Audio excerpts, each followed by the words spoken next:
All right, we have a wild story out of Baltimore, some really disturbing allegations, and potentially one of the biggest falls from grace within a year on and off the football field, as 6 massage therapists are alleging that Ravens kicker Justin Tucker acted inappropriately while dealing with him as a client. Now, this dates back 2012 to 2016. So we are talking almost a decade ago.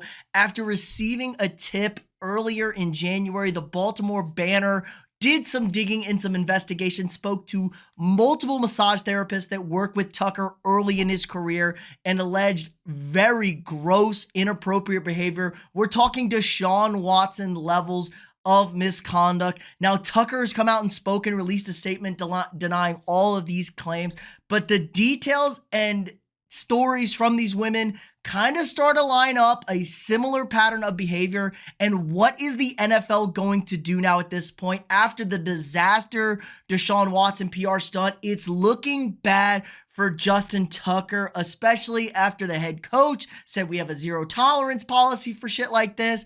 Kind of wild, but I'm going to go through, break down everything from this story. Let's hop on into it. All right, this story really is kind of wild and disturbing here. So Justin Tucker, many who considered the GOAT kicker coming into this past season, threw away his on-field reputation this year with having a terrible year kicking, and now it looks like his off-the-field reputation could be completely destroyed.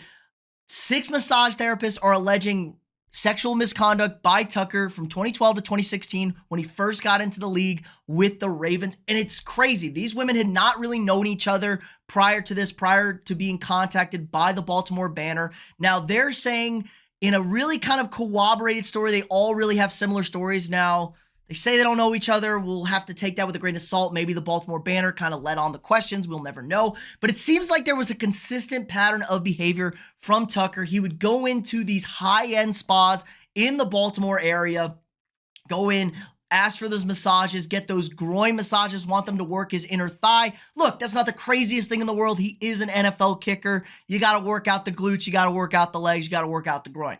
That makes sense, but they said he would consistently try and expose himself to them, wiggle around, they would try and cover him up. It wouldn't be super comfortable. He would try and touch them, rub up against them. He'd get a hard-on, which they said isn't crazy for some of the time, but it was beyond excessive, they would say. He would consistently have one, trying to rub up against them, trying to shake himself loose, trying to expose him. And this is a very similar pattern of behavior we've seen from people like this. If you look back at the Deshaun Watson case, very similar accusations of Deshaun Watson. And we saw the NFL after that PR disaster nightmare from him.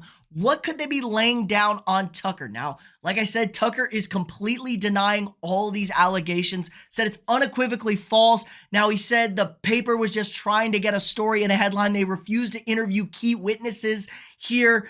They said 11 massage therapists he's worked with over the last, 10 years or so. So like 2016, apparently after this stopped at these public places, to now he's been an absolute stud of a client. Now, they did get a hold of like 4 of these people, and they said nothing but professional relationships, yada, yada, yada. But this story really is kind of disturbing. When you have a similar set of stories with a similar pattern of behavior, you tend to lean towards like there could be something here.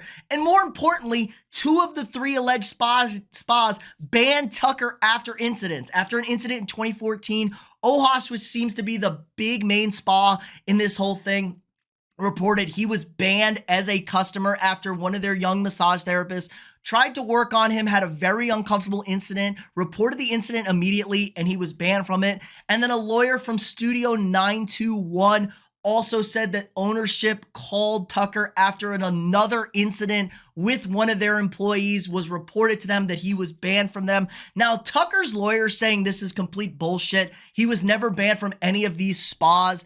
If he was banned, why was he posted in a photo with them in 2016 on TripAdvisor, which who the hell knows who's posting photos on TripAdvisor? Could be an old photo. Nobody knows when that photo's taken. And again, he also received an email from Studio 912 inviting him back as a client. But if you looked into that email, it was a little bit more like, the standard flyer emails. The email just said, hey, 921 fam. So they mailed it out to anybody. Easily could have been on an email list from them. But the really concerning thing is, like I said, just a consistent pattern of behavior. Now, young guy, fresh in the NFL, they said constantly he would brag about how he was on the Ravens, talk about how he was on the Ravens.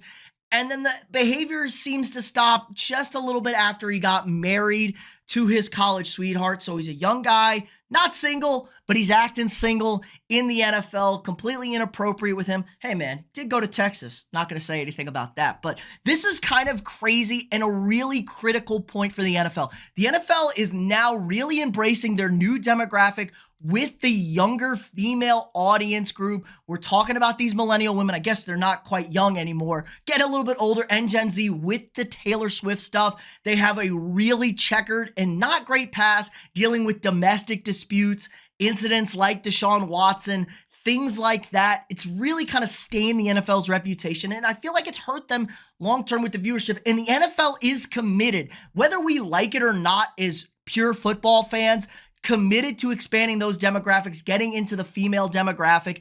And this is a really ugly and nasty story for them to be dealing with. I mean, you can't have a guy going around alleged by 6 massage therapists, pretty good.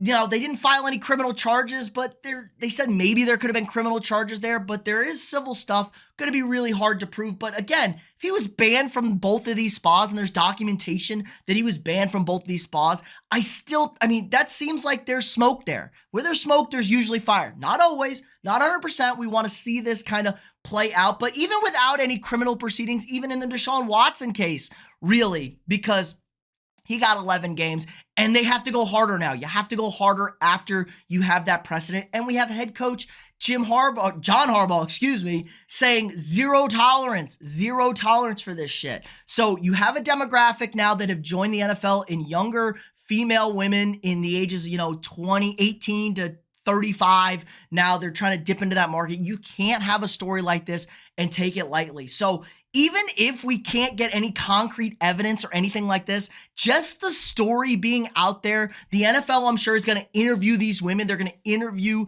the people at the Baltimore Banner, go in there and talk to them.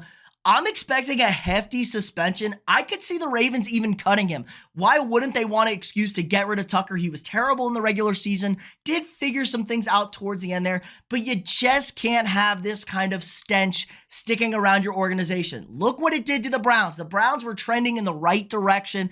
They do this with Deshaun Watson, and it's all fallen apart. It's kind of hard to keep track of all the stories because all the massage therapists, they use letters to identify them. So it's kind of crazy, but there was like a crazy story. Like one girl was 21, fresh out of massage school. She was 7 months pregnant, and Tucker just kept whipping it out on her.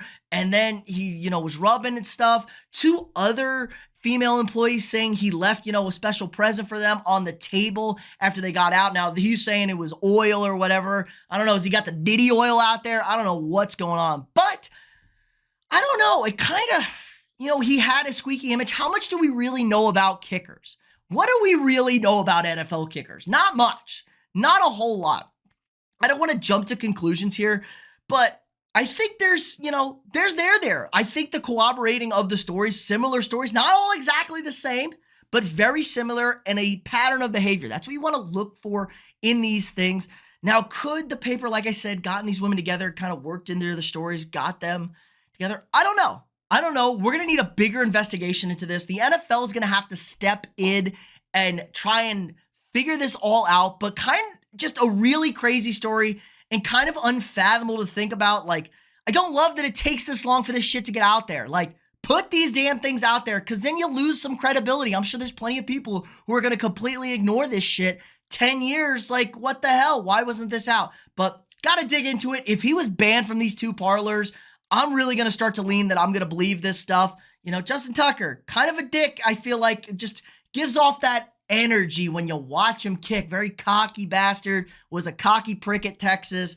Not a huge fan of him. Great kicker. maybe a horrible human being for right now. But that's going to do it for us today. Let me know down in the comments below what you guys think about this story. Which way are you leaning? Are you leaning that he possibly did this stuff? Or are you believing this is just like a money fabricated story to take down a kicker of all people? I don't know. Let me know what you guys think. If you haven't already, drop a quick like on this video, hit that thumbs up, subscribe to the channel. We got daily sports content for you guys. If you want to support the channel more, sign up for a channel membership. You get all sorts of access to cool and exclusive perks, badges, emojis, things to use for the live streams throughout the year. We'll be live again Saturday or Sunday this weekend, and we will be live pretty much all week breaking down the Super Bowl. So make sure you like, make sure you're subscribed. Check us out there. Again, like, subscribe, and share, and I'll see you all tomorrow.